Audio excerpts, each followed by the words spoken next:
තෙරුවන් සරණයි පින්වත් ඔබ හැම දෙනාටම. සදහවත්නි, නිතර නිතර සදහම් ඇසීමත් ඒ වගේම අපේ ජීවිතේ අහපු දේශනාවක් නැවත ශ්‍රවණය කරන්නට ලැබීමත් මහා පිනක්. ඒ මංගල කාරණාවක් බව බුද්ධ භාෂිතයේ සඳහන් වෙනවා.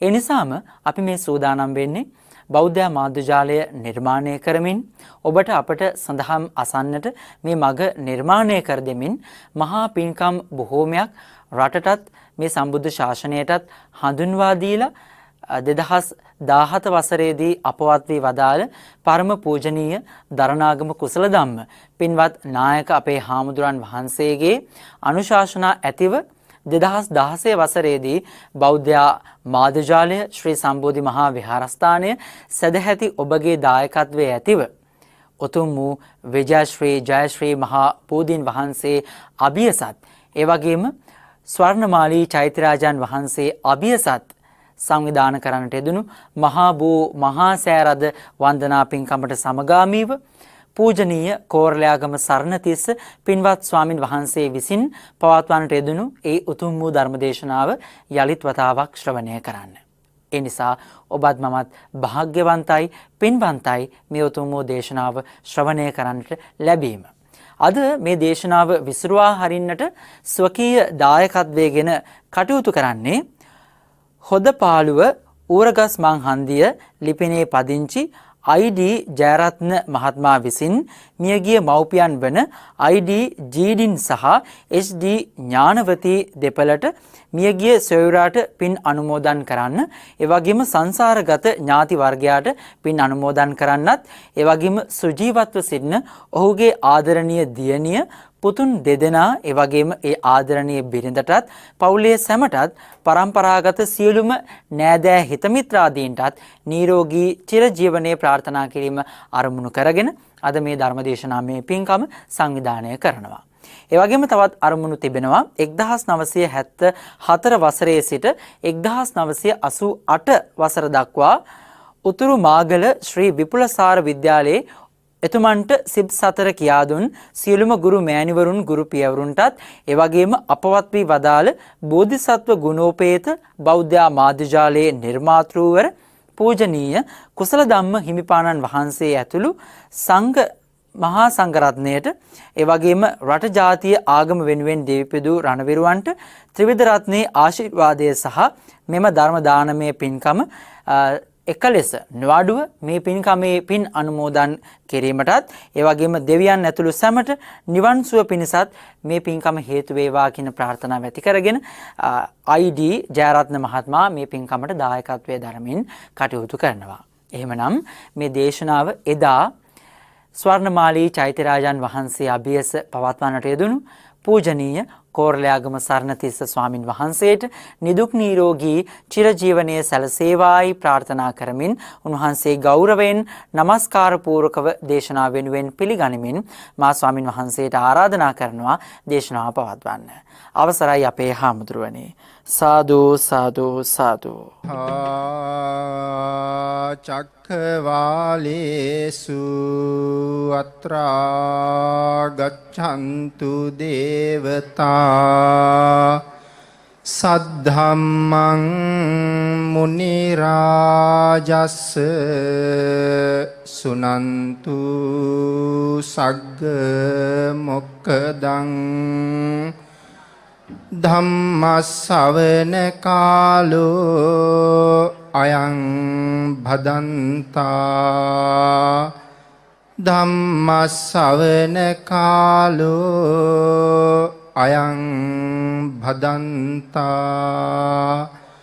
ධම්මස්සවන කාලෝ අයං භදන්තා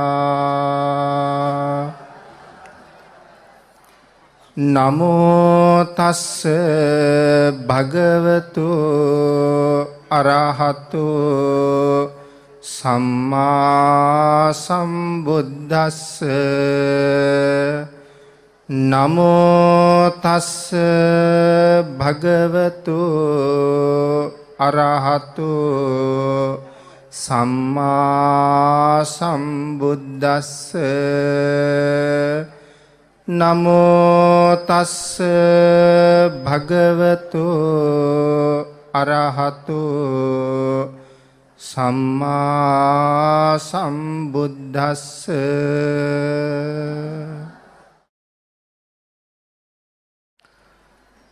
අතිපූජනීය මහා සංඝරත්නයන් අවසරයි, සද්ධර්ම ශ්‍රාවක කාරුණික ගුණගරුක බෞද්ධ පින්නතුනි, බොහෝම ශ්‍රද්ධාවෙන් යුක්තව මේ විශාල පිරිසක් මේ ඓතිහාසික වූ බුද්ධ භූමියට එකතු පාදා වෙලා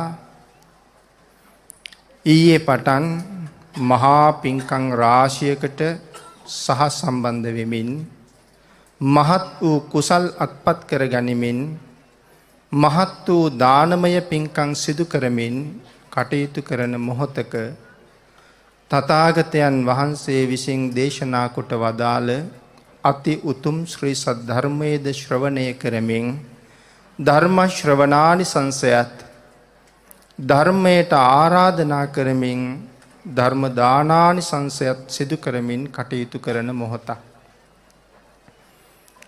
තථාගතයන් වහන්සේ විසින් දේශනා කොට වදාළ අති උතුම් ශ්‍රී සද්ධර්මය ලෝකයාට දානය කරවීම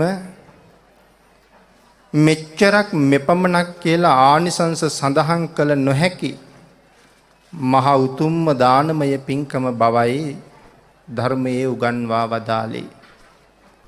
භාග්‍යවතුන් වහන්සේගේ ශ්‍රී මුඛ ධාතුවෙන් දේශනා කොට වදාලා යම් කෙනෙක් දැහැත් වට්ටියක් පිළිගන්වලා ස්වාමීනි ධර්ම දේශනාවක් පවත්වන්න කියලා ආරාධනාවක් කළොත් ලැබෙන ආනිසංස ප්‍රමාණය මහා කල්ප 8ක් හැටියට. ඒ අති දීර්ඝ කාලයක්. මේ අවස්ථාවේ විශාල පිරිසක් සද්ධර්ම ශ්‍රවණය කරන නිසා ධර්ම ප්‍රීතිය වඩා වර්ධනය වීම සඳහා ඊ타ත්ම කෙටියෙන් එය සිහිපත් කළොත් භාග්‍යවතුන් වහන්සේ දේශනා කරනවා මේ මහා කල්පය මහා කල්පයක් තුල අන්තර් කල්ප කියන පුංචි පුංචි කල්ප 256ක් තියෙන බව. අභිධර්ම පිටකයට ලියවෙන අට කතාවේ පැහැදිලි කරනවා මේ එක අන්තර් කල්පයක් තුල දවස් 365 මනුස්ස වර්ෂ කීයක් තියෙනවද යන බව. පින්නතුනි වර්තමාන අපි ගණන් කරන්න පාවිච්චි කරන ලොකුම ඉලක්කමට කියන්නේ කෝටි ලක්ෂය, එහෙම නැත්නම් ට්‍රිලියන 1. ඒ ලියන්න පාවිච්චි කරන ඉලක්කම් ගණන 1.12යි. අතීතයේ ගණන් කරපු ලොකුම ඉලක්කම සඳහන් කළේ අසංඛ්‍ය කියලා. එය ලියන්න පාවිච්චි කරපු ඉලක්කම් ගාන 1.140යි. මෙන්න මේ ගණනට තමයි අසංඛ්‍ය කියලා කියන්නේ. එහෙමනම් අට කතාවයි පැහැදිලි කරනවා අන්තර් කල්පයක් තුල තියෙන මනුස්ස වර්ෂ ප්‍රමාණය අසංඛ්‍ය 1.140 ඒවා 86,40,000ක් කියලා. එවන් අන්තර් කල්ප 256ක් තියෙනවා එක මහා කල්පයකට. එවන් මහා කල්ප 8කට ආනිසංස ලැබෙනවා දැහත් වට්ටියක් පිළිගන්වලා ස්වාමීනි ධර්ම දේශනාවක් සිදු කරන්න කියලා ආරාධනාවක් කරාම සබ්බ දානං ධම්ම දානං ජිනාති කියන මේ උතුම් බණ පදය පුංචි කාලේ ඉඳලා අපි දැනගෙන හිටියා. නමුත් ඒ බණ පදයේ මොනතරම් ගැඹුරුද මේ කාරණාව නැවත නැවත මෙනෙහි කළොත් ඔබට එය හොඳටම දැනෙනවා. පින්නතුනි බණ අහන ඔබට මනා වූ ශ්‍රද්ධාවෙන් සද්ධර්ම ශ්‍රවණය කළොත් මහත් වූ බලාපොරොත්තුවකින් සද්ධර්ම ශ්‍රවණය කළොත් ලැබෙන ආනිසංස ප්‍රමාණය මහා කල්ප 9යි කියලා භාග්‍යවතුන් වහන්සේ දේශනා කළා. එහෙමනම් අද මේ මළුවේ ඉන්න අය තථාගතයන් වහන්සේ දේශනා කරපු විදිහටම සද්ධර්ම ශ්‍රවණය කළොත් මහා කල්ප 9ක ආනිසංස ලැබෙනවා එක දේශනාවක් ශ්‍රවණය කිරීමෙන්. තථාගතයන් වහන්සේගේ දේශනාව මහත් වූ බලාපොරොත්තුවකින් යුක්තව බණ අහන්න කියන දේශනාවයි. ඒ කාරණාව පැහැදිලි කරන්නේ අනීවරණ කියන තථාගත දේශනාවේ. මොකද්ද මේ මහත් වූ බලාපොරොත්තුව? මේ ධර්ම දේශනාව ශ්‍රවණය කරන අතරතුරදීම මාගේ පංච නීවරණ ධර්මයන් යටපත් වේවා. සප්ත බෝධ්‍යාංග ආදී ධර්මයන් වැඩි දියුණු වේවා. මේ දේශනාව අතරතුරදීම මට උතුම් මාර්ගඵලයක් අවබෝධ වේවා කියන චේතනාවෙන් බණ අහමු.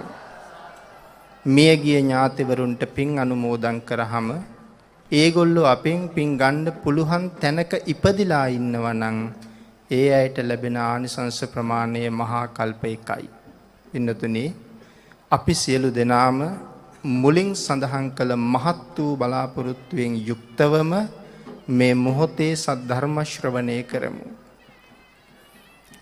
තථාගතයන් වහන්සේගේ ජීවිතයට සම්බන්ධ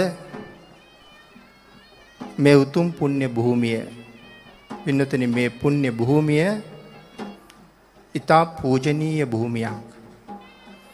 එය පරම පූජනීයයි කියලා කිව්වොත් ඒට එහා වචනයක් අපට නැති නිසා මේ ලෝකේ මිනිස්සු වෙලා ඉපදුනේ මහත් වූ පින් කරපු නිසා. ජාති ભેදයක්, ආගම් ભેදයක්, කුල ભેදයක්, ගෝත්‍ර ભેදයක් නැහැ. ලෝකේ බොහෝ ආගම් තියෙනවා.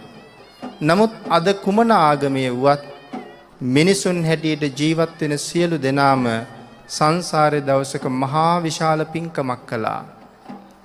අන්න ඒ පින්කමේ ප්‍රතිඵලයක් හැටියටයි මනුස්ස ජීවිතය ලැබුණේ. මොන පින්කම කරලාද මිනිස් ජීවිතය ලැබෙන්නේ? පින්නතුනි, මේ ලෝකේ උපත තීරණය කරන ප්‍රධානම පින්කම තමයි සීලය. සිල් ආරක්ෂා කරපු අයයි නැවත මිනිසුන් හැටියට උපදින්නේ. මුළු ලෝකෙම ඉන්න මිනිස්සු ඒ සිල් ආරක්ෂා කරපු නිසයි මනුස්ස ජීවිත ලැබුවේ. හැබැයි මං කියන්න හදන්නේ 100% සිල් රැකලා නම් ලෝකේ හැමතැනම මනුස්ස ජීවිත ලැබුවේ. මේ ලංකා භූමියේ මනුස්ස ජීවිතයක් ලැබලා උපදින්න 100% සිල් රකින්න ඕනේ. ඒ තරම් පරම පූජනීය මේ භූමිය එසේ මෙසේ සීලයක් රැකලා උපතක් ලබන්න පුළුවන් පුණ්‍යවන්ත භූමියක් නම් නොවන නිසා. නමුත් ඔබ මා ඒ පරම භාග්‍ය ලබා ගත්තාය. මේ මහා භද්‍ර කල්පයට පහළ වෙන සම්මා සම්බුදුරජාණන් වහන්සේලා සිව් නමක් පහළ වී හමාරයි. පින්නතුනි, මේ සිව් නමම මේ දිවයිනට වැඩි එක ඉතාම ආශ්චර්ය කාරණාවක්. මේ මහා භද්‍ර කල්පයේ මුලින්ම පහළ වෙන කකුසඳ බුදුරජාණන් වහන්සේ මේ දිවයිනට උන්වහන්සේ වැඩම කළා. උන්වහන්සේගේ සිරිපතුලෙන් මේ දිවයින පරම පූජනීය භූමියක් බවට පත් කළා පමණක් නෙවෙයි, ඔබ මේ වාඩි වෙලා ඉන්න පුණ්‍ය භූමිය, මේ වාඩි වෙලා ඉන්න මළුවට කකුසඳ බුදු පියාණන් වහන්සේ ශ්‍රී පාද ධාතුව තබලා වැඩම කළා කියන එක ඉතාම ආශ්චර්යයි. උන්වහන්සේ වඩින දවසේ මේ දීපය හැඳින්වුවේ ඔජ දීපය කියලා. මේ ප්‍රදේශයේ හැඳින්වුවේ අභයපුරය කියලා. අද මහමෙවුනා උයන එදා හැඳින්වුවේ මහා තීර්ථ වනය කියලා. මේ කකුසඳ බුදු පියාණන් වහන්සේගේ කාලේ. දෙවැනියට පහළ වුණ බුදු පියාණන් වහන්සේ කොණාගම බුදු පියාණන් වහන්සේ මේ දීපයට වඩින කාලේ මේ දීපය හඳුන්වලා තියෙන්නේ මණ්ඩ මානකපුරය කියලා. දීපය හඳුන්වලා තියෙන්නේ වරදීපය කියලා. අනුරාධපුරය හඳුන්වලා තියෙන්නේ මණ්ඩ මානකපුරය කියලා. එදාට මහා අනෝම වන කියන නමින් තමයි මහමෙවුනා උයන හඳුන්වලා තියෙන්නේ. අනෝම වනය.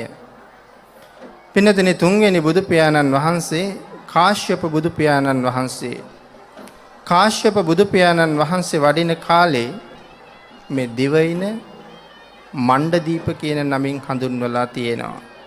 අනුරාධපුරය විශාලාපුර කියන නමින් හඳුන්වලා තියෙනවා. මහමෙවුනා උයන, මහා සාගර උයන කියන නමින් හඳුන්වලා තියෙනවා. අපේ ගෞතම තථාගතයන් වහන්සේ වඩින කාලේ මේ දීපය ලංකාදීප, මේ ප්‍රදේශය අනුරාධපුර, මේ භූමිය මහමෙවුනා උයනම තමයි. එමනම් උන්වහන්සේගේ පාද ස්පර්ශයෙන් මේ ස්ථානයට උන්වහන්සේ වැඩම කොට වදාලා. දීපංකර දසබලයන් වහන්සේගෙන් නියත විවරණ අරගෙන මහා කල්ප අසංඛ්‍ය 4,01,000ක් සංසාරේ අනන්ත දුක් විඳා. දීපංකර බුදු පියාණන් වහන්සේගෙන් වචන දෙකක් අහලා නිවන් දකින්න උන්වහන්සේට ඉඩ තිබුණා. දීපංකර බුදු පියාණන් වහන්සේ බණපද දෙකක් දේශනා කරලා තුන්වෙනි බණපදයේ දේශනා කරන්න කලින් සුමේද තාපසතුමාට රහත් වෙන්න තරම් පින් තියෙනවා මේ වෙලාවේ. නමුත් බණපද දෙකකින් නිවන ලබා ගන්න තියෙන අති උත්තමයන් වහන්සේ එතනින් නිවන් නොලබා මහා කල්ප අසංඛ්‍ය 4,01,000ක් සංසාරයට දුක් විඳින්න බැහැගන්නේ ඔබටයි මටයි තියෙන අනන්ත අනුකම්පාව නිසා. සංසාර චක්‍රයේ දුක් විඳින්නා වූ සසර සත්වයා මේ සංසාර දුකෙන් එතර කරවීමේ පුදුමාකාර දයානුකම්පාවෙන් උන්වහන්සේ සංසාරයට බැහැගත්තේ. කෙසේ වෙතත් සාරා සංඛ්‍ය කල්ප ලක්ෂයක් පෙරම්දන් සම්පූර්ණ කරලා අන්තිම උපත වෙස්සන්තර මහරජතුමා හැටියට අන්තිම මනුෂ්‍ය උපත ලැබුවේ. වෙස්සන්තර මහරජතුමා තමන්ගේ ජීවිතයේ නිමා වෙනවත් සමගම දිව්‍ය ලෝක අතර තියෙන ඉතා විශිෂ්ටතම දිව්‍ය ලෝකයක් හැටියට සැලකෙන 4 වෙනි දිව්‍ය ලෝකය තුසිතපුරේ තමයි පහළ වෙන්නේ. තුසිතපුරේ පහළ වෙන්නේ එදාට උන්වහන්සේගේ නම සේතකේතු දිව්‍ය පුත්‍රයා නමින් තමයි තුසිතපුරේ පහළ වෙන්නේ. අවුරුදු 57 කෝටි 60 ලක්ෂයක් අවශ්‍ය තියෙනවා තුසිතපුරේ. එක දවසක්, එක පැයක්, එක තත්පරයක් අඩු නැතුව මේ අවුරුදු 57 කෝටි 60 ලක්ෂයම උන්වහන්සේ වැඩ ඉන්නේ තුසිතපුරේ. වැඩ ඉන්න අතර තුසිත දිව්‍ය ලෝකයේ ප්‍රධාන දිව්‍ය රාජයා තුසිතෙන් චුත වෙනවත් සමගම සේතකේතු දිව්‍ය පුත්‍රයා තමයි දෙව්ලොව ප්‍රධානිය බවට පත් වෙන්නේ. ඒ තනතුර ලබනවත් සමගම උන්වහන්සේට ලැබෙනවා නමක් සන්තුසිත කියලා. එදා ඉඳලා හඳුන්වන්නේ සන්තුසිත දිව්‍ය රාජ කියන නමින්. අවුරුදු 57 කෝටි 60 ලක්ෂය ගෙවෙනකොට චුත වීමේ පෙර නිමිති පහළ වෙනකොට නොයෙක් සක්වලවල් වල පවා ඉන්න දිව්‍ය රාජවරු මේ දෙව්ලොවට එකතු වෙනවා. සුද්ධාවාසවල ඉන්න මහා කල්ප 16ක් ආයුෂ තියෙන මහ රහත් බ්‍රහ්ම රාජවරු මෙතෙන්ට එළඹිලා දණින් වැටිලා සන්තුසිත දිව්‍ය රාජයාට ආරාධනාවක් කරනවා. ස්වාමීනි, මනුලව උපදින්න කාලයයි. ඒ ආරාධනාව බාර අරගෙන කාලය අපි දන්නවා උන්වහන්සේ ඉස්සරළම බලන්නේ කාලය. කාලය කියන්නේ බුදු කෙනෙක් පහළ වෙන කාලයක් තියෙනවා. ඒ අවුරුදු 100ත් අවුරුදු ලක්ෂයත් අතර මිනිසුන්ගේ පරමායුෂ 100ත් ලක්ෂයක් අතර තියෙන කාලයකයි බුදුවරු ලෝක ධාතුවේ පහළ වෙන්නේ. එහෙනම් කාලය බලනවා කියලා කියන්නේ ඒකට. දීපය බුදුවරු පහළ වෙන්නේ නැහැ මේ ලෝකේ වෙන කොහෙවත්. බුදුවරු පහළ වෙන්නෙම ජම්බුද්වීපයේ විතරමයි. හැබැයි ජම්බුද්වීපය කියලා කියන්නේ ඉන්දියාවට නෙවෙයි. ඒක අපි හොඳටම දැනගන්න ඕනේ. ලෝකය බෙදෙනවා මහද්වීප 5කට. මේ මහද්වීප 5 විශාලතම මහද්වීපයටයි ජම්බුද්වීපය කියලා කියන්නේ. ඒ ඉන්දියාව විතරක් නෙවෙයි. වර්තමානයේ සඳහන් කෙරුවොත් ජම්බුද්වීපය ආරම්භ වෙන්නේ සෝවියට් රුසියාවෙන්. පෘතුගාලය දක්වා පැතිරිලා හිමාලය පර්වතයේ මධ්‍ය ලක්ෂය බවට පත් කරගෙන විශාල භූමියක පැතිරෙන ප්‍රදේශයටයි ජම්බුද්වීපය කියලා කියන්නේ. එහෙමනම් බෝසත්වරු පහළ වෙන්නෙම මේ ජම්බුද්වීපයේ. එහෙමනම් කාලයයි දීපයයි දේශයයි. දේශය කියලා කියන්නේ මධ්‍ය දේශයමයි. ජම්බුද්වීපයේ මධ්‍ය දේශය, හිමාල පර්වතයේ මධ්‍ය ලක්ෂය වෙනවා කියලා අපි සඳහන් කළේ. එහෙමනම් ජම්බුද්වීපයේ මධ්‍ය දේශය බවට පත් වෙන්නේ අපි අද සඳහන් කරන ඉන්දියාව ආදී ප්‍රදේශය. කුලය. ඇයි උන්වහන්සේ කුලයක් හොයන්නේ? අපේ අය වරද්ද ගන්නවා. තථාගත ශාසනයේ කුල ක්‍රමයක් නැත්තම් ඇයි බෝසතාණන් වහන්සේ කුල ක්‍රමයක් හෙව්වේ කියලා. ඒ හොයන්නේ අපි හිතන කුලය නෙමෙයි. බෝධිසත්වවරු පහළ වෙන්නේ අතිශයින්ම පාරිශුද්ධ වූ කුලයක. ඒ කුලයයි හොයන්නේ. එහෙමනම් ඒ කුලය හොයන්නේ තාත්තා. තාත්තයි ඒ හොයන්නේ කුලය හොයනවා කියන්නේ ඒකයි. මහා සම්මත රාජ පරම්පරාව අතිශයින් පාරිශුද්ධයි. අපි කියන්නේ හත්මුතු පරම්පරාවක් පිරිසිදු නම් ප්‍රමාණවත් කියලා. නමුත් මහා සම්මත රාජ පරම්පරාව කියලා කියන්නේ හත්මුතු පරම්පරාවක් නෙමෙයි, පරම්පරා කෝටි ලක්ෂ ගණනක් අතිශයින්ම පාරිශුද්ධයි. එවන් කුලයක උපදින්නයි තාත්තා කෙනෙක් හොයන්නේ. ඒකටයි කුලය කියන්නේ. අනිත් එක මේ තාත්තා බෝධිසත්වයන් වහන්සේ කෙනෙකුගේ තාත්තා බවට පත් වෙන්න කල්ප ලක්ෂයක් පෙරම් පුරලා තියෙන්නත් ඕනේ. ඊළඟට හොයනවා අම්මා. අම්මත් ඒ වගේම බෝසත් පුතෙකුට උපත දෙන්න කල්ප ලක්ෂයක් පෙරම් පුරලා තියෙන්න ඕනේ. එවන් අම්මා කෙනෙක් තාත්තා කෙනෙක් හොයාගෙන උන්වහන්සේ තුසිතෙන් චුත වෙන්න සූදානම් වෙනකොට චුත වෙච්ච ගමන් ඇවිල්ලා මව් කුසේ පිළිසඳ ගන්නෑ. සාමාන්‍ය කෙනෙක් මෙතන අතෑරපු ගමන් ඊළඟ තැන අල්ල ගන්නවා. නමුත් බෝසත්වරු එහෙම උපදින්නේ නැහැ. චුත වෙලා පෙහෙවෙනවා උපදින්න දින 7ක්. එහෙමනම් ඒ පෙහෙවෙන්නේ අනිවාර්යෙන් බෝසතාණන් වහන්සේ මව් කුස පහළ වෙන වෙලාවේ අම්මා උපෝසත සිල් සමාදන් වෙලා ඉන්න ඕනේ. එවන් අවධියකයි මව් කුසට බැහැගන්නේ. ඒ නිසායි 7 දවසක් පෙහෙවෙලා බලන්නේ අම්මා එතෙන්ට සූදානම් වෙනකන්. මව් කුසේ බිහිවීම හරි ආශ්චර්යයි. මව් කුසට එළඹීමත් සමගම 10000ක් ලෝක ධාතු කම්පා වෙනවා. මව් කුසේ වැඩ ඉන්නකොට මෑණියන්ට කිසි අපහසුයක් නැහැ. මහා මායා දේවිය කුස දිහා බලන වෙලාවේ ඇයට පේනවා බෝසත් පුතණුවන් හරියට වීදුරු කරඬුවක වැඩ ඉන්නවා වගේ තමන්ගේ කුස තුලින් විනිවිද පේනවා පුතණුවන් අපි වගේ නෙවෙයි පළක් බැඳගෙන ඉතා පහසුවෙන් වාඩි වෙලා ඉන්න ආකාරය. දසමාසය එක දවසක්වත් අඩු නැතුව මව් කුසේ ගෙවනවා දසමාසයේම. එවන් දසමස් ඇවෑමෙන් තමයි අති උත්තමයන් වහන්සේ ලෝකේ පහළ වෙන්නේ. මේ අම්මා දරුවා බිහි කරනවත් සමගම දරුවා බාර ගන්න ඉන්නේ සුද්ධාවාසයෙන් රහත් වෙච්ච බ්‍රහ්ම රාජයෝ 4 දෙනෙක් මංගල සම්මත ස්වර්ණමය දැලක් අරගෙන තමයි එන්නේ. හේතුව මහා මායා දේවියගේ ලස්සන මේ ලෝකේ වර්ණනා කරන්න බැරි ලස්සන. ඒ නිසා තමයි මහා මායා කියලා නම තියලා තියෙන්නේ.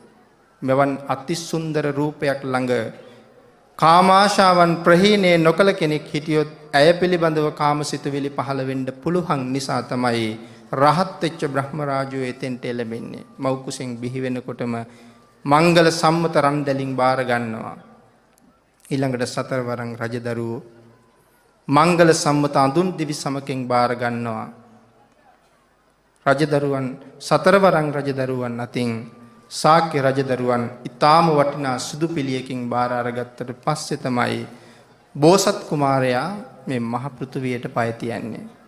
මහ පෘථුවියට පය තියෙනකොට අති උත්තමයන් වහන්සේගේ සිරිපතුල පිළිගන්න මේ මහ පෘථුවියෙන් මතුවෙන්නේ නෙළුම් මල් දෙකක්. ඒ නෙළුම් මල් මත ඉඳගෙන 10000ක් සක්වලවල් කම්පා කරවමින් උපන්න නිසා උන්වහන්සේ 10000ක් සක්වලවල් දිහා බලනවා. මට වඩා උතුම් අය මේ සක්වලවල් වල ඉන්නවද කියලා. මොකද ග්‍රහණය කරගත්ත මව් කුසට එනකොටම 10000ක් සක්වල ග්‍රහණය කරලා ඉවරයි. ඒකයි බලන්නේ මට වඩා උතුමන් ඇද්ද? ඒක කොතෙන්ට ගියත් උතුමන්ගේ සිරිත. වැඩිමහල්ලා දිහා නෙමෙයි බලන්නේ ගුණවතා දිහා. මට වඩා ගුණවතුන් ඉන්නවද? මේ වෙලාවේ සිද්ධාර්ථ ගෞතමයන් වහන්සේට බෝසතාණන් වහන්සේට මේ 10000ක් සක්වලවල්ම තමන්ගේ දැස ඉදිරිපිට මැවිලා පේනවා. බලන පැත්තෙන් දෙවිවරු ഘോഷා කරනවා උතුමාණන් වහන්සේ ඔබ වහන්සේ හැර තවත් උතුමන් කොහෙන්ද මේ සක්වලවල් 10000ක. ඒ ප්‍රකාශය සිව් දිසාවෙන්ම ඇහුණකොට තීරණය කළනවා මට වඩා උතුම් අය ලෝක ධාතුවේ නැති බව. ඒ නිසායි උන්වහන්සේ අභීත සිංහනාදයක් කරමින් උතුරට සත්පියවරක් වඩින්නේ අග්ගෝ හමස්මිලෝ කස්ස ජෙට්ටෝ හමස්මිලෝ කස්ස සෙට්ටෝ හමස්මිලෝ කස්ස අයමන්තිමා ජාති නත්තිදානි පුනබ්බවෝ. මෙලොව එහෙම උපදින අති උත්තමයන් වහන්සේ අවුරුදු 29ක් ගිහි කාමභෝගී ජීවිතයක් ගත කරලා අවුරුදු 29න් අබිනිෂ්ක්‍රමණය කරලා අවුරුදු 35න් සම්මා සම්බුද්ධත්වයට පත් වෙලා ප්‍රතිවේද චක්‍රයත් ධර්ම චක්‍රයත් කියන දෙක මේ ලෝකයට පවත්වනවා. ප්‍රතිවේද චක්‍රය කියලා කියන්නේ සම්මා සම්බුද්ධත්වයේ සාක්ෂාත් කිරීම. දේශනා චක්‍රය බරණැස ඉසිපතනේදී මංගල ධර්ම දේශනාව. එහෙමනම් අපි සඳහන් කරන ධර්ම චක්‍රය ආකාර දෙකයි, ප්‍රතිවේද චක්‍රයයි දේශනා චක්‍රයයි. මේක චක්‍රයක්. එය අරවලින් යුක්තයි. අපි දකිනවා අර 8. ඒ කියන්නේ මාර්ගය, ආර්ය අෂ්ටාංගික මාර්ගය. ධර්ම චක්‍රය පිළිබඳව හරියට මතිමතාන්තර තියෙනවා. සමහර අය කියනවා ධර්ම චක්‍රයේ ඉහළට උල් නොතිබිය යුතුයි ඒ චක්‍රයක්. නමුත් නිවැරදි ධර්ම චක්‍රය ඉහළට උල් තිබිය යුතුයි. චක්‍රය කියලා කියන්නේ ආයුධයක්. තථාගතයන් වහන්සේ බරණැස ඉසිපතනාරාමේදී දේශනා චක්‍රය පවත්වන්නට යෙදුනේ සතුරන් ඝාතනය කිරීමටත් සඳහායි. මොන සතුරන්ද මේ චක්‍රයෙන් ඝාතනය කරන්නේ? පුද්ගල චිත්ත සංතානය තුළ උපදින්නා වූ කෙලෙස් සතුරන් ඝාතනය කරන්නයි ධර්ම චක්‍රය උන්වහන්සේ පවත්වන්නේ. ප්‍රතිවේද චක්‍රය සොයාගත්තෙත් කෙලෙස් සතුරන් බිය කරවනවින් තමයි උන්වහන්සේ ප්‍රතිවේද චක්‍රයට එළඹෙන්නේ. එහෙමනම් කොහොමත් සතුරන් ඝාතනය කරන්න චක්‍රයක අර තිබිය යුතුමයි. ඒ නිසා ධර්ම චක්‍රයේ අර තිබිය යුතුමයි. එහෙමනම් දේශනා චක්‍රය ලෝක සත්වයා පිළිබඳව අනුකම්පාවෙන් අවුරුදු 45ක් තුල අවුරුදු ලක්ෂයක් ආයු වළඳන තථාගතයන් වහන්සේ නමක් කරන කාර්යම අවුරුදු 45න් ගෞතම සම්මා සම්බුදු පියාණන් වහන්සේ අඩු නැතුව සිද්ධ කළා. ඔය අතර පින්නතුනි ලංකා දීපය පිළිබඳව උන්වහන්සේ විශේෂ බැල්මක් හැල්ලා තියෙනවා. බුද්ධත්වයෙන් 9 වෙනි වර්ෂය මහියංගණයට වඩිනවා. බුද්ධත්වයෙන් 5 වෙනි වර්ෂය නැවතත් මේ රටට වඩිනවා. බුද්ධත්වයෙන් 8 වෙනි වර්ෂය 3 වෙනි වතාවට මණ්‍යක්කිත නාරජුගේ ආරාධනාවට ස්වාමීනි අපෙන් දානයක් වළඳන්න කියලා කරන ආරාධනාව පිළි අරගෙන ඒ ආරාධනාවත් සමග තමයි 3 වෙනි වතාවේ ලංකාවට වැඩම කරන්නේ. බුද්ධත්වයෙන් 8 වෙනි වර්ෂය කොහොමත් අපේ තථාගතයන් වහන්සේ බුද්ධත්වයෙන් 8 වෙනි වර්ෂයේ ලෝක සත්‍යය පිළිබඳව කරන්න තියෙන සියල්ල කරලා ඉවර කළා. අපි වගේ ජීවිතේ අග්ගිස්සට යනකම් බුදවරු ඉන්නේ නැහැ කල යුතු දේ කරන්න. බුද්ධත්වයෙන් 8 වෙනි වර්ෂයේ ලෝක සත්‍යය වෙනුවෙන් කල යුතු සියල්ල නිමා කළා. පින්නතුනි එදා ලංකාවට වැඩිය වෙලාවේ මේ 3 වෙනි ලංකා ගමනේදී ඔබ වාඩි වෙලා ඉන්න අපි වාඩි වෙලා ඉන්න මේ අති උතුම් පුණ්‍ය භූමියට තථාගතයන් වහන්සේ වැඩියා. මේ චෛත්‍ය ස්ථානයේට යට වෙලා ඇති භාග්‍යවතුන් වහන්සේ වැඩ හිටපු තැන මෙතෙන්ට වැඩලා සුගත මහ චීවරය මේ මහ පොළොව මත එළලා භාග්‍යවතුන් වහන්සේ චීවරය මත වැඩ ඉඳගෙන සමාපatti සෝයට සමවදිනවා. මේ මහ පොළොව කම්පා වෙනකන් තථාගතයන් වහන්සේගේ ගුණ බර දරන්න බැරුව මේ මහ පොළොව වෙවුලනවා. ඒ කියන්නේ මේ මහ පොළොවට ඒ තරම්ම ශක්තිය දෙනවා මේ භූමියේ ජාත පුත්‍රයන්ට සංසාරේ සුවය හොයාගෙන යන්න. මහ පොළොව කම්පා වෙනකන් සමාධියට සමවැදිලා උන්වහන්සේ ආමන්ත්‍රණය කරනවා පරම පුණ්‍යවන්ත දිව්‍ය රාජයෙකුට. ඒ දිව්‍ය රාජානන් වහන්සේට ආරාධනා කර කතා කරලා මේ භූමිය බාර කරනවා. මහ ප්‍රතාපවත් දිව්‍ය රාජවරු පින් ගලන දෙවිවරු කියලා සඳහන් කළොත් නිවැරදි පංචකාමයට නතු වෙලාම ඒ මතම යෙදුන අය නෙමෙයි කුසල් මත කුසලයේ වෙනුවෙන් කැප වුණ දෙවිවරු. උන්වහන්සේට කතා කරලා බාර කරනවා මේ භූමිය ආරක්ෂා කරන්න. අනාගතයේ මේ රටේ පහළ වෙනවා ගැමුණු නම් මහරජෙක්. අපේ අය දන්නවා කවුද ගැමුණු මහරජුන්?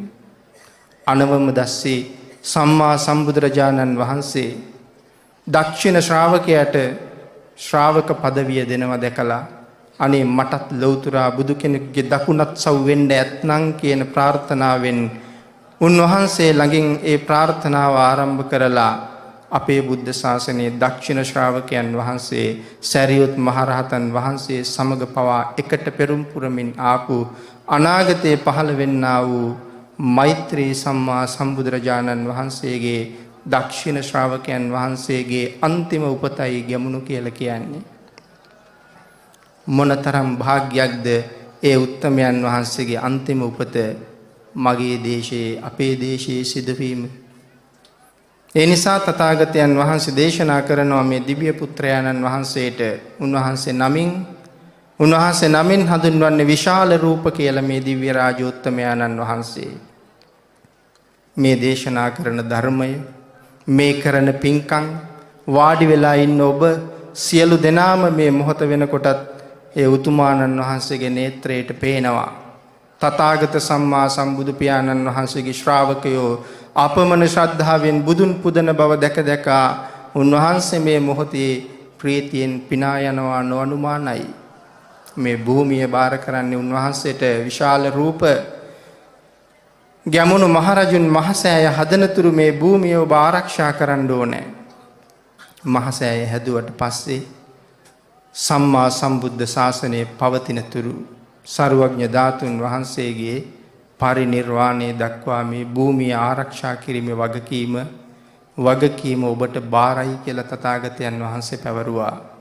එහෙමනම් උන්වහන්සේගේ ආඥාව මේ මහසෑය මෙතන නිර්මාණය වෙන බව මේ දැස ඉදිරිපිට විරාජමාන වෙන්නේ පින්නතුනේ මේක ඇස්බැඳුමක්වත් මායාවක්වත් නෙවෙයි. තථාගත සම්මා සම්බුදු පියාණන් වහන්සේගේ තථාගත ශ්‍රී දේහය ආදාහනය කරන වෙලාවේ බුද්ධ අධිෂ්ඨානයෙන් මහා ධාතුන් වහන්සේලා හැර විසිරෙන ධාතුන් වහන්සේලා ප්‍රමාණය ද්‍රෝණ 8යි. අපේ අය අහලා තියෙනවා ද්‍රෝණයක් කියලා කියන්නේ කොච්චරක්ද කියලා. ද්‍රෝණයක් කියලා කියන්නේ හුඬු 32ක්. ද්‍රෝණයක් කියලා කියන්නේ හුඬු 32ක් නම් ඉතුරු වෙන ධාතුන් වහන්සේලා ප්‍රමාණය ද්‍රෝණ 8ක් නම් මෙතන තියෙනවා හුඬු හැටියට හුඬු 256ක්. සේරුවකට හුඬු 4යි. එහෙමනම් මේ හුඬු 256 සේරු බවට පත් කෙරුවොත් ධාතුන් වහන්සේලා සේරු කීයක් තියෙන්න ඇද්ද? සේරු 64යි. තථාගතයන් වහන්සේගේ ශරීර ස්වභාවය මේ ලෝකේ කිසි කෙනෙක් දන්නේත් නැහැ. ඒක හරියටම කොතනවත් සඳහන් කරලත් නැහැ. හැබැයි ඒක අපිට හොයන්න පුළුවන් මානයක නැහැ. පහුගිය දවසක විද්‍යාඥයෝ ප්‍රකාශ කරලා තිබුණා ග්‍රහලෝක 715ක් හොයාගත්ත බව. නමුත් ඒ 715 තුල එකදු මනුස්ස ලෝකයක් තිබුණ බවවත් සඳහන් නැහැ. නමුත් මනුස්ස ලෝක කෝටි ලක්ෂයක් මේ ආඥා ශේෂ්ත්‍රය තුල තියෙනවා. මේ කෝටි ලක්ෂයේම ඔය ද්‍රෝණ 8ක් ධාතුන් වහන්සේලා විසිරෙනවා. සමහර සක්වලකටම තියෙන්නේ එක ලෝම ධාතුවයි. සමහර සක්වලකටම තියෙන්නේ එක කේශ ධාතුවයි. සමහර සක්වලකටම තියෙන්නේ අබෑටයක් තරම් ඉතා පුංචි එකම එක ධාතුන් වහන්සේ නමයි. මේ කෝටි ලක්ෂයක් සක්වලේ ද්‍රෝණයක් ධාතුන් වහන්සේලා වැඩ ඉන්න සෑයක් නම් කොහෙවත්ම නැහැ. දෙව්ලවත් නැහැ. අනික් කිසිම සක්වලක නැහැ. එහෙමනම් ද්‍රෝණයක් ධාතුන් වහන්සේලා වැඩ ඉන්න සෑයක් තියෙනවා නම් කොහෙද තියෙන්නේ? ඒකම සෑය මළුවේ තමයි අපි වාඩි වෙලා ඉන්නේ. ඒකයි මම සඳහන් කළේ මේක සිහිනයක් නෙවෙයි. මේක ඇස් බැඳුමක් නෙවෙයි කියලා. මේ කෝටි ලක්ෂයක් සක්වලට ඉරවල් කෝටි ලක්ෂයක් හඳවල් කෝටි ලක්ෂයක් පායන භූමියට ප්‍රදේශයට තියෙන එකම මහසෑය තමයි මේ. පින්වතුනි අපේ භාග්‍ය අපි තාම දන්නේ නැහැ අපේ වටිනාකම. දෙව්ලොව ගිහිල්ලා සලුමිනි සෑය, සිළුමිනි සෑය, චූලාමණි සෑය වඳින්න අපි ප්‍රාර්ථනා කරනකොට මං හිතනවා අපි හැර කෝටි ලක්ෂයක් සක්වලක දෙවි මිනිසුන්ගේ එකම ප්‍රාර්ථනාව ලංකා භූමියට ඇවිල්ලා මහසෑය වැඳගන්න. ඒක ඒගොල්ලන්ගේ පැතුම. දෙවි බඹුන් නැති තරම් ඒ පැතුම මුදුන්පත් කරනවා. අපිට ඒක මුදුන්පත් කරන්න තියෙන අවකාශය ඊටාම ඉහළයි. නමුත් කොයි ප්‍රමාණයෙන්ද ඒ මුදුන්පත් වෙන්නේ කියන කාරණාව අපි තාම හිතලා නැහැ. තථාගතයන් වහන්සේගේ ද්‍රෝණයක් ධාතුන් වහන්සේලා මේ ස්ථානයේ තැන්පත් වෙන බව මිහිඳු මහරහතන් වහන්සේම දේශනා කරනවා. උන්වහන්සේත් මන් සඳහන් කළා මේ ලංකාව පිළිබඳව තථාගතයන් වහන්සේගේ විශේෂ ආඥාවල් තියෙන බව. පරිනිර්වාණ මංචකයේදී තථාගතයන් වහන්සේ කතා කරනවා සක්‍ර දේවේන්ද්‍ර මහරජතුමාට. කතා කරලා පරිනිර්වාණ මංචකයේදී බාර දෙනවා සක් දෙවිඳුනි ලෝක බුද්ධ ශාසනය ආරක්ෂා කිරීම ඔබට බාරයි. සක් දෙවිඳුටයි බුද්ධ ශාසනය බාර කළේ. ලෝක බුද්ධ ශාසනයේ රැකීම ඔබට බාරයි. සක් දෙවිඳුනි ලෝක බුද්ධ ශාසනය ආරක්ෂා කරන අතර ලංකාදීපයේ සුරැකීම ඔබේ පරම යුතුයකමයි වගකීමයි කියලා භාග්‍යවතුන් වහන්සේ ශ්‍රී මුක ධාතුවෙන්ම දේශනා කරනවා. සක් දෙවි මහරජාණන් ඒ කාරණාව උන්වහන්සේ මූලිකත්වයෙන් කරන අතර කාටද බාර කරන්නේ ශාසනය ඊළඟට ශාසනය බාර කරන්නේ උපුල්වන් දෙවියන්ට.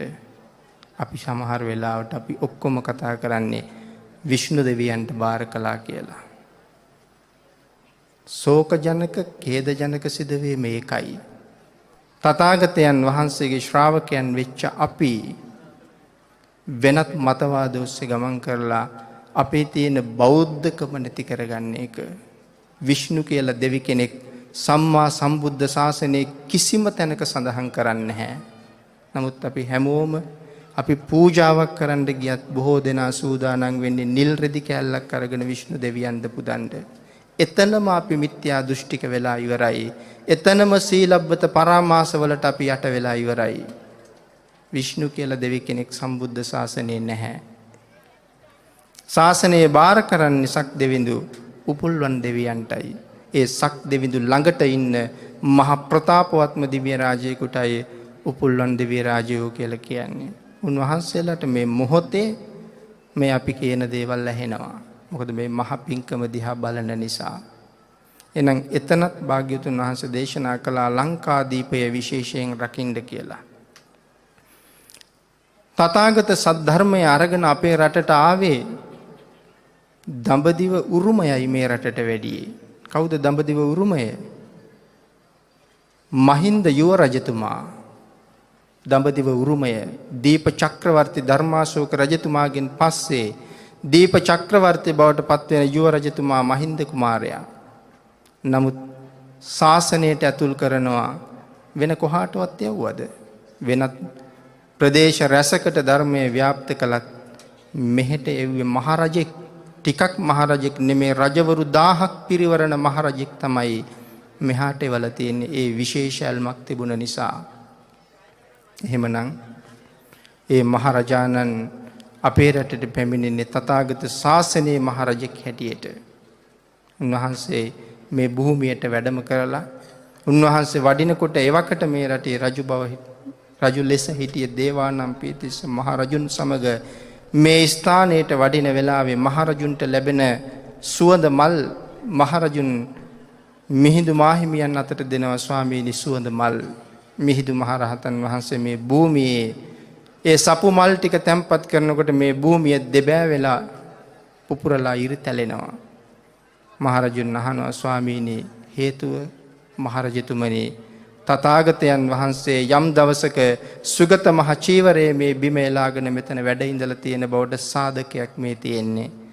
මේ මහසෑය හැදීම පිළිබඳව උන්වහන්සේ දේවානම්පියතිස්ස රජුරන්ට ප්‍රකාශ කළා. රජුරුව සූදානම් ස්වාමීනි මම හදනවා මහසෑය. රජතුමනි කලබල වෙන්න එපා. ඒ සෑය හදන්නේ ඔබ නෙමෙයි. අනාගතයේ උපදිනවා ඔබේ මුණුබුරෙක් ගැමුණු කියලා. උන්වහන්සේ ඒ සෑය හදන්නේ තථාගත ආඥාවේකයි. මහරජුරුව ප්‍රකාශ කරනවා ස්වාමීනි මම හැදුවත් මගේ මුණුබුරා හැදුවත් මම හැදුවා වගේමයි මගේ මුණුබුරා හරියටම මේ තැන දැනගනිත්වා කියලා විශාල ගල් කුළුණක ශිලා ලිපියක සටහන් කරනවා මේ මහසෑය හැදෙන්නේ මෙතනයි කියලා. ගැමුණු මහරජුන් ඒ ටැම් ලිපිය දැකලා තමයි මෙතන තෝරන්නේ මහසෑය හදන්න. සෑය ඉදිකිරීමෙත් සෑයේ තියෙන ආශ්චර්යයත් අප්‍රමාණයි. නමුත් ඒ තරම් දීර්ඝ කරුණු සඳහන් කරන්න කාලය ප්‍රමාණවත් නැති වෙන නිසා ඉතා කෙටියෙන් සිහිපත් කරමු. මහසෑය හදන්න තීරණය කරන වෙලාවේ රන් රිදී මුතු මැණික් ඕන තරම් උන්වහන්සේ හිතපු හැටියට ලැබුණා. සෑය නිර්මාණය කරන්න වඩුවන් උන්වහන්සේ හිතපු හැටියට මේසන්වරුන් ලැබුණා. විශ්වකර්ම දිව්‍ය පුත්‍රයා ඒ අය මෙහෙයුවා. උන්වහන්සේ අයට ශක්තිය දුන්නා මෙහෙයුවා මේ විදිහට මේ සෑය කෙරෙන්න ඕනේ. සිද්ධාර්ථ කියන මහරහතන් වහන්සේ සෑය ප්‍රමාණය රජුරවන්ට දැක්වුවා. රජුරුව මීට වඩා මහා සෑයක් ලකුණු කරගත්තේ. නමුත් රහතන් වහන්සේ තුන්කල් දක්නා නුවණින් මේ අනාගතයේ පවතින්න ඕන නිසා මේ ප්‍රමාණයට සීමා කළා. මහරජුරුව බොහොම සතුටින් පේසාවල්ලු දක්වා සෑය නිර්මාණය කරනකොට 9 වතාවක් පේසාවලලුත් එක්ක මේ සෑය ගිලෙනවා. ඇයි එහෙම ගිලෙන්නේ? පින්නතුනි යම් භූමිකම්පාවක් ඇති වෙලා මුළු ලෝක ධාතුවම විනාශ වුණත් බුද්ධ ශාසනය පවතින කල් මේ මහසෑය භූමිය විනාශ වෙන්නේ නැහැ. ඒක විනාශ නොවෙන්නයි ඒ විදිහට ගිලා බහැලා තියෙන්නේ. සෑය නිර්මාණය කරනකොට ආශ්චර්ය රාශියක් සිද්ධ වෙනවා අප්‍රමාණයි. කෙසේ වෙතත් සෑය තුල ධාතුන් වහන්සේලා තැන්පත් කරන්න සියලුම කටයුතු සංවිධානය කරලා රහතන් වහන්සේට මතක් කරනවා ස්වාමීනි මහසෑය ධාතුන් වහන්සේලා තැන්පත් කරමු. කොහෙද ධාතුන් වහන්සේලා තියෙන්නේ? නාග ලෝකේ. කවුද නාග ලෝකෙන් ධාතුන් වහන්සේලා ගෙනෙන්නේ? 16 හැවිරිදි සෝනුත්තර කියන රහත් සාමණේර ස්වාමීන් වහන්සේ තමයි මහරහතන් වහන්සේගේ උපදේශ පරිදි නාලෝට වැඩම කරලා මංජරී කියන නාග භවනයේ නාරජ්ජුරුවන්ගේ කුස තුල තියෙන ධාතු කරඬුව අරගෙන මේ ස්ථානයට වැඩම කරන්නේ. ධාතු ගර්භයේ වැඩ ඉවරයි. ධාතු ගර්භය සකස් කරලා තියෙන්නේ අද හැටියට හිතුවොත් මේ තුන් මහල් පේසාවලල්ලෙන් ඉහළයි ධාතු ගර්භය තියෙන්නේ. මහරහතන් වහන්සේලා මේඝවර්ණ ගල් මේඝවර්ණ කියලා සඳහන් කරනවා ධර්මයේ. ගල් පතුරු රියන් 80ක් දිග ගල් පතුරු, රියන් 8ක් උස ගල් පතුරු. රියන් 80යි නම් අඩි 120යි, රියන් 8යි නම් අඩි 12ක් උසයි. මෙවන් විශේෂ ගල් 6ක්, ගල් තල, ගල් පතුරු 6ක් උන්වහන්සේලා අරන් එනවා. සමහර තැනක හිමාලයන් කියලා සඳහන් කරනවා, සමහර තැනක උතුරු කුරු දෙවයිනෙන් කියලා සඳහන් කරනවා. මේ ගල් පතුරු 6 ගෙනල්ලා ධාතු ගර්භය සකස් කරනවා. පතුලට එක ගලයි, බිත්ති 4යි, පියනට එක ගලයි. මේ ටික තැම්පත් කරලා ධාතු කරඬුව හිසේ තියාගෙන මහරජාණන් මේ භූමියට පැමිණෙන විට තැම්පත් කරන්න ආසන්න වෙනකොට රජුගේ හිසෙන් අහසට වඩින දා කරඬුව අහස තුල විවෘත වී තථාගතයන් වහන්සේගේ ශ්‍රී දේහය නිර්මාණය වෙනවා. තථාගත ආඥාවට අනුව ධාතුන් වහන්සේලාගෙන් සවනක් ගන බුදුරැස් විහිදෙන දෙතිස් මහා පුරුෂ ලක්ෂණයෙන් යුක්ත තථාගතයන් වහන්සේ මේ ගුවන් තලයේ පින්නතුනි තථාගත කෙනෙකුගේ ආශ්චර්යමත්ම ප්‍රාතිහාර්ය දක්වනවා. ඒ යමක මහා ප්‍රාතිහාර්යයි. යමක මහා ප්‍රාතිහාර්ය දක්වන වෙලාවේ එය දැකලා නිවන් අවබෝධ කරන රහත් භාවයට පත් වෙන පිරිස කෝටි 12ක් කියලා සඳහන් කරනවා. මේ මිනිසුන් සහ දෙවියන් සෝවාන් සකදාගාමි අනාගාමි කියන මගඵලලාභීන් මෙච්චරයි කියලා සීමාවක් නැහැ. රහත් වෙච්ච අයයි කෝටි 12ක් හැටියට සඳහන් කරන්නේ.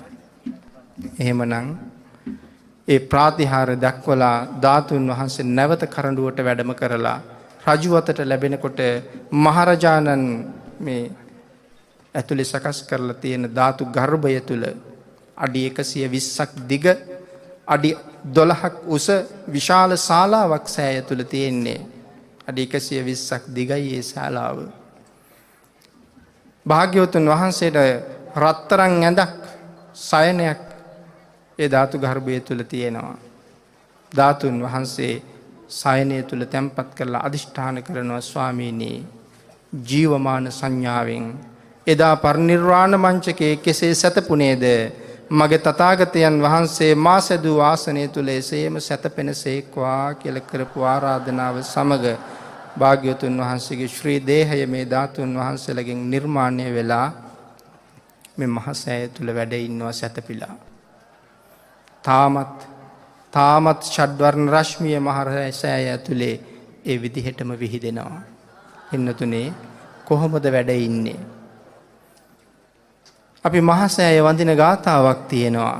මේ සදහැවතුන් හැමෝටම පාඩම්. සයින්සු යස්මින් සුගතස්ස ධාතු නිම්මාය රන්සුජ්ජල බුද්ධ රූපං නිම්මාය රන්සුජ්ජල බුද්ධ රූපං නිර්මාණය වුණාහ තථාගතයන් වහන්සේගේ ස්වර්ණ වර්ණ වූ තථාගත ශ්‍රී දේහය. සයින්සු කියලා කියන්නේ පාලියෙන් සයති කියන්නේ නිදනවට සයින්සු නිදාගත්තාහ අතීත පදය. ඒ තථාගතයන් වහන්සේ දකුණට පයලා උතුරට හිසලා බටහිරට මුහුණලා තථාගතයන් වහන්සේ මහසෑය තුල සැතපුණාහ කියන කාරණාව කියලයි අපි මහසෑය වඳින්නේ. ජීවමාන සංඥාවක් අරන් වඳින්න හැම වෙලාවෙම මේ මහසෑයේ කුලියට වැඩ කරපු අය පවා මේ වෙලාවේ ඉන්නේ දෙව්ලොව කියලා දෙව්ලොව වඩින මහරහතන් වහන්සේලා සඳහන් කරනවා. මහසෑයට උපස්ථාන කරපු හැමෝම ඉන්නේ දෙව්ලොව. දිව්‍යාංගනාවන් දෙදෙනෙක් එක මොහොතක මේ සෑය ළඟට ඇවිල්ලා සෑය වඳිනවා. මුළු මහමෙවුනා උජනම එළියයි. මහරහතන් වහන්සේ අහනවා මොනව කරලද මේ පුණ්‍ය භාග්‍ය ස්වාමීනි අපි මහසෑයට අත්කම් කරපු අය අද ඉන්නේ මෙහෙම ආශ්චර්යයක් ඇතුව. ඔබ හදන මල් ටික ඔබ ගේන පූජාව ජීවමාන සංඥාවෙන් වැඩ ඉන්නේ මගේ බුදු පියාණන් වහන්සේ කියන සංඥාවෙන් මහසෑයට පූජා කරන්න. බටහිරට මුහුණලයි සැතපෙන්නේ ලෝක ධාතුවේ. බටහිරට මුහුණලා සැතපෙන එකම තැන මේ මහසෑය විතරයි. ඔබ බටහිරට පසුපස හරවලා මහසෑය දිහා බලලා වඳින්න තථාගතයන් වහන්සේගේ සිරි සම්බුදු මුව මඩලයි මට පේන්නේ කියන සංඥාවෙන් වන්දනා කරලා අපරිමිත කුසල් රැස් කරන්න. පින්නතෙනි මේ මළුවට ආපු කිසි දවසක තථාගතයන් වහන්සේට පිටු පාන්න එපා. අපි ඒ කාරණාව හොඳටම හිතන්න ඕනේ. තථාගතයන් වහන්සේ වැඩ ඉන්නේ ඔබ ළඟ. කිසි දවසක පිටු පාන්න එපා තථාගතයන් වහන්සේට. අපි පිටු පාලා ඉන්න බව දෙවි බඹුන් දකිනවා. උන්වහන්සේලා කොහොම ඉවසයිද කියලා හිතෙනවා අපි එහෙම හිටියොත්. අපමණ ශ්‍රද්ධාවෙන් අපමණ ගෞරවයෙන් ඔබ මේ මළුවට එන්න. බාතිකාබේ රජුරු පුදුම ශ්‍රද්ධාවකින් මේ මහසෑයට පූජා කරපු තව එක රජෙක්. එහෙම ශ්‍රද්ධාව තිබුණා නම් මේ මළුවේ වාඩි වෙලා ඉන්න සියලු දෙනාම තථාගතයන් වහන්සේගේ ගුණ 9 විස්තර වශයෙන් කියලා බුදු පියාණන් වහන්සේට වන්දනා කරන අය වෙනවා. සමහර වෙලාවට ඔබ උපාධි 2ක් 3ක් 4ක් පාස් කරලා ඉන්නේ. මේ රටෙත් පාස් වෙලා විදේශ රටවලත් ගිහිල්ලා පාස් වෙලා ඉන්නේ. වෛද්‍ය විද්‍යාව පාස් වුණා, ඉංජිනේරු විද්‍යාව පාස් වුණා, ජීව විද්‍යාව, භූගෝල විද්‍යාව වෙනත් තියෙන මේ හැම විෂයක්ම ඔබ පාස් කළා. ඔබ ඔබේ හෘද සාක්ෂියෙන් අහන්න මෙච්චර ඉගෙන ගත්ත මට ඉතිපිසෝ පාඨයේ ගුණ 9 පාඩම්ද කියලා. පාඨය කියන්න පුළුවන් වෙයි. නමුත් සම්මා සම්බුද්ධ කියන්නේ ඇයි කියලා ඇහුවොත් ඔබ උත්තර දෙන්න පුළුවන් තැනකද? එhmenan අපි ධර්ම දේශනාව නිමා කරමු. පින්තුනි භාග්‍යවතුන් වහන්සේ දේශනා කරනවා මගේ ශ්‍රාවකයෝ සීල සම්පන්න වෙන්න මේ සීලයට කරන්න බැරි දෙයක් නැහැ. තථාගතයන් වහන්සේගේ දේශනාව මේ සීලයට කරන්න බැරි දෙයක් නැහැ. ඔබ අද අවබෝධයෙන් තෙරුවන් සරණ ගිහිල්ලා ප්‍රාර්ථනාවක් කළොත් සිතට ගත්තොත් දිවි හිමියෙන් මම පන්සල් කඩන්නේ. ඔබට පුළුවන්ද? පුළුවන් නම් සමාදන් වෙන්න. මේ මළුවේ වාඩි වෙන මොහොත වෙනකනුත් ඔබ අතින් සිද්ධ වෙච්ච පව් බොහොමයි. මම අතින් සිද්ධ වෙච්ච පවුත් බොහොමයි. පින්නතුනි හරියටම තෙරුවන් සරණ ගිහිල්ලා පන්සල් කඩන්නේ නැහැ කියලා පොරොන්දු වුණොත්, ප්‍රාණ පරිත්‍යාගයෙන් පන්සල් රකින්න පොරොන්දු වුණොත්, මෙතෙක් කරපු සියලුම පව්, මෙතෙක් කරපු සියලුම පව් පුච්චලා හොසි කරලා දානවා. ඒකයි සීලේ බලය. ඒක තථාගත දේශනාවේ එහෙම්මම සඳහන් කරන අට කතාවල් වල. හොල්ලන්න බැරි අකුසල් පහයි තියෙන්නේ. ඒ ආනන්තරීය පාප කර්ම විතරයි. කළොත් උරුම අවීචියම තමයි. අනන්තරීය පාප කර්ම පේ දන්නවනේ. අවීචියම තමයි උරුම. කළොත් ඒකෙන් මග අරින්න බෑ. නමුත් සීලය කොයිතරම් ශක්තිමත්ද? ආනන්තරීය පාප කර්මයේ කරලා ඒ කර්මයක් හොලවලා අවීචියට යන්නේ නැතුව බේරිච්ච කෙනෙකුත් මේ ශාසනයේ ඉන්නවා කියලා කිව්වොත් පින්නතුනි කවුද? අජාසත්ත මහරජුරු. තාත්තා මැරුවා කල්යාණ මිත්‍රත්වයේ හම්බෙච්ච නැති හින්දා. ඒක ආනන්තරීය පාප කර්මයක් පස්සේ තේරුම් ගත්තා. නමුත් තථාගතයන් වහන්සේ ළඟට ගිහිල්ලා බුදුන් සරණ ගියා. බුදුන් සරණ ගිහිල්ලා දිවි හිමියෙන් ප්‍රාණ පරිත්‍යාගයෙන් සෙල් ආරක්ෂා කරන්න තීරණය කළා. මේ ශාසනයේ අදත් බණ කියන්න, මේ මහ පිංකම් කරන්න උන්වහන්සේගෙන් ලැබුණ ශක්තිය අසීමාන්තිකයි. මේ මහරජුරුවන්ගෙන් පළවෙනි ධර්ම සංගායනාව සිද්ධ කරන්න ජීවිතය පරදුවට තියලායි මහා කාශ්‍යප මහරහතන් වහන්සේට ශක්තිය දුන්නේ. මේ සංගායනාව කරන වෙලාවේ සක් දෙවි මහරජතුමා මනුලවට ඇවිල්ලා මහා කාශ්‍යප මහරහතන් වහන්සේට වැඳලා ප්‍රකාශ කරනවා, ස්වාමීනි, මේ තරම් පිං කරන මිනිහෙක් මගේ ජීවිතේ මන් දැකලා නැති තරම් කියලා. කවුද මේ පිං කරන මිනිහා? අජාසත් රජු. කොච්චර පිං කළත් නිරයෙන් නම් නවතින්න බෑ මේ මහා කුසලයේ. හැබැයි අවීචයෙන් නිදහස් වුණා. දැනටත් අජාසත් රජු ඉන්නේ අපායේ. ඒ ඉන්නේ ලෝකුඹු මහනිරේ. අවීචියේ උපදින්නේ ආනන්තරීය පාප කර්මයක් කළොත් අසංඛ්‍ය 86,40,000ක් ආයුෂ. නමුත් ලෝකුඹු නිරය අවුරුදු 60,000යි ආයුෂ. උණු වෙච්ච යකඩ තියෙන්නේ.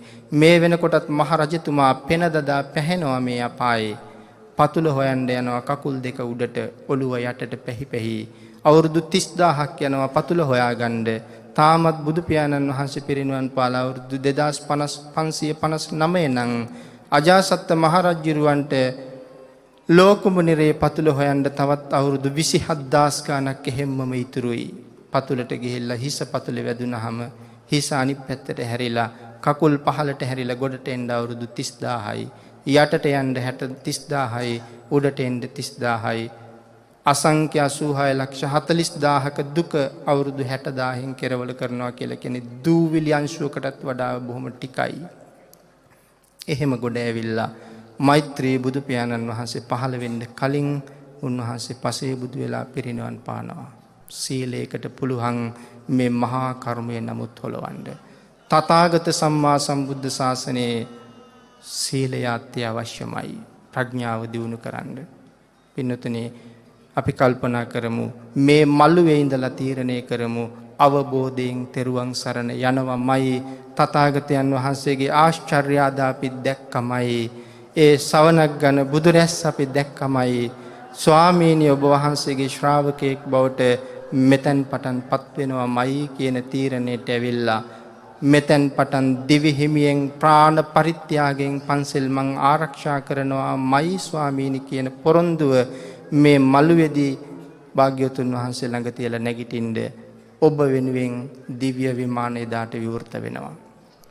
ඒ සඳහා ඔබට ශක්තිය, ධෛර්යය, වාග්ය, වාසනාව උදා වේවා කියලා ප්‍රාර්ථනා කරනවා. ඔබ අප සියලු දෙනාම අසීමාන්තික කුසල කර්මයක් අපේ කාලේ සිදු කරගන්නවා අපේ නායක හාමුදුරන් වහන්සේ නිසා. වචන දෙකක් උන්වහන්සේ වෙනුවෙන් සඳහන් කළ යුතුයමයි. ගැමුණු මහරජතුමාගෙන් පස්සේ මේ මහසෑය ආරමුණු කරගෙන අති ශ්‍රේෂ්ඨ මහා පිංකම් සිද්ධ කරපු මහරජවරු බොහොමයි. ඒ අතර භාතිකාභය රජතුමා ඊටාම ඉහළයි. පින්නතුනේ ඒ අපේ මුතුන් මිත්තෝ අපේ කාලේ අද කාලේ මේෂා විශාල මහා පිංකම් සිද්ධ කරපු බෝධිසත්ව තෙරවරු මේ රටේ වැඩ හිටියා. මාහෝ අවසරයි සුමේද ස්වාමින් වහන්සේ ඒ බෝධිසත්ව උත්තමයන් වහන්සේ මේ මළුවේ සිද්ධ කරපු පූජාව පිළිබඳව මුල් අනුශාසනාවේදී අපේ ස්වාමින් වහන්සේ ප්‍රකාශ කළා. තවත් ස්වාමින් වහන්සේලා බොහොමයක් එවන් පින්කම් කරනවා. මේ මෑත කාලේ අපි සම්බන්ධ කරගෙන අවසරයි අපේ දරණාගම කුසල ධම්ම නායක ස්වාමින් වහන්සේ මේ වාගේ මහා ශ්‍රේෂ්ඨ පූජා අසදෘශ මහා පින්කම් 8ම ස්ථානයේම අරමුණු කරගෙන උන්වහන්සේ තීරණය කළා මේ සැරේ පින්කම සිදු කරන්න. මොකද ඒ හැම තැනක්ම ආලෝකමත් කරලා පින්කම් කරන්න අවශ්‍යයි. පින්කම සම්පූර්ණ කරලා පින්කම කරන්න උන්වහන්සේ ධර්මයට අනුව තීරණය කළා.